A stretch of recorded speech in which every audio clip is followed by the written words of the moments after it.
Hi everyone, ready for a whistle stop tour looking at gel frequency and types. So I'm going to use some charts here today just to really kind of visually show you some of this stuff because it is quite numbers heavy. So a lot of people that approach me for coaching, they're taking on 20-gram gels such as a high five gel or an SIS gel, and they're taking it roughly every 45 minutes during a marathon. If we assume a marathon time here of 3.5 hours, which is obviously a cracking pace, but it's often where people are going to aiming for, they're often aiming, working with the aim for 4 hours or faster. So let's use it as a rough marker here. Just some easy maths. The other thing people sometimes do, might take on some other brands of gels and maybe taking 40 grams per portion. Again, they're probably doing it in 45 minutes because that is quite a lot to take in one go.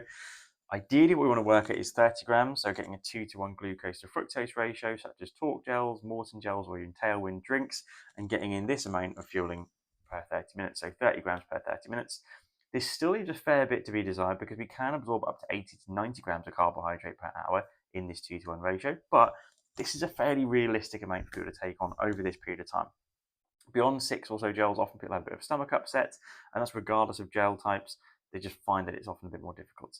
That said, even with this infrequent gel fueling in here, often people find they don't want to take on that last one, they feel a bit sick. And it's actually because they've got the low blood sugar probably, and because they're not taking on enough, whether it be hydration, whether they've not done enough carb loading beforehand, but they still have trouble beyond this kind of 2.5 hour point a lot of the time.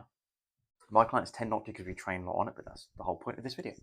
So what we're going to look at is how much fuel you're taking in during this period of time. And you can see here, thick red line lines up here. And we've got the green line, which is actually representing if we take a more kind of boosted version, it's if we take on 2 instead of 1.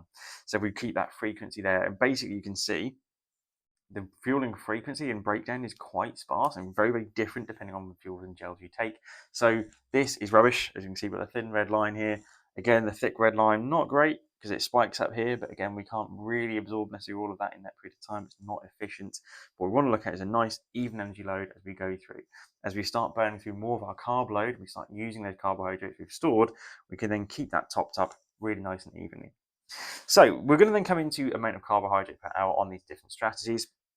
So I said a minute ago how we can get 80 to 90 grams of carbohydrate in that 2-to-1 ratio. Most of these 20 and 40 gram gels, by the way, are only glucose. They do not have fructose in them, meaning that you cannot get that much from them. Hence here, 27 to 54 grams per hour, missing out a huge amount of what you could absorb. So we're only going to get 320 or 640 calories across the entire race. Now, you may have guessed it, 3,000 calories is roughly what you're going to burn during a 3.5-hour marathon, give or take, depending on body weight and other different things as well, body mass, looking at body composition, body fat levels, and muscle levels as well. But give or take, that's what I find for my clients is roughly what they burn during a marathon. Now, if we go up to a 60 gram per hour work, so this is our 30 grams every 30 minutes, we're going to get 720 calories. Now, still, that's a way off of this, but it's much, much better and will fuel you a hell of a lot better as well. Bearing in mind that this is all going to be absorbed because you can get a 2-to-1 ratio, this can make a huge difference. Now, what you could do is once you hit 30 minutes, and if you can get used to this in training, you can start bringing that in. You might go 27, 26, 25, and even down to 20 minutes per gel, which is what I do, again, with these 30 gram gels.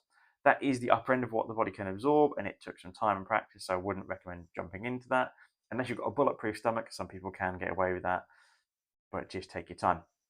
So you can then get up to 960 calories if you just every 25 minutes, sorry.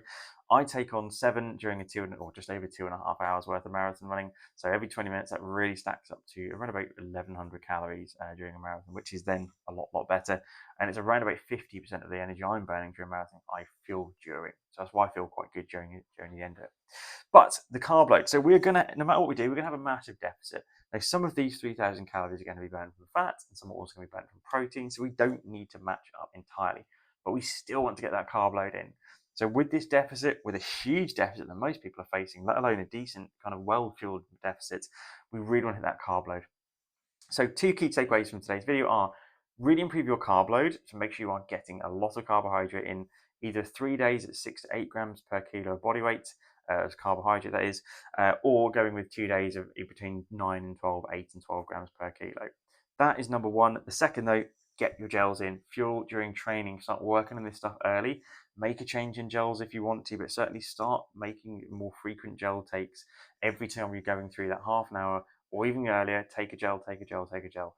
get used to taking lots on. Your stomach will be much better for over time because your body will adapt. We call stomach training or gut training, but you can see a much better marathon. Key thing here is that essentially you can train less hard. You don't need to do as many miles. Now, I said it not to say don't train hard, but if you're someone who has issues with injuries, and let's face it, marathon running is a risk for injuries because of the high volume and the high intensity, we can reduce that risk of injury. Make sure you get to marathon start line by fueling better and not having to train as hard to get your goals still achieved. So if you have any questions on this, please feel free to get in contact. I have my ebook which covers a lot of this in a lot of depth as well about carb loading and fueling during a marathon. If you've got any questions though, get in touch. See you soon.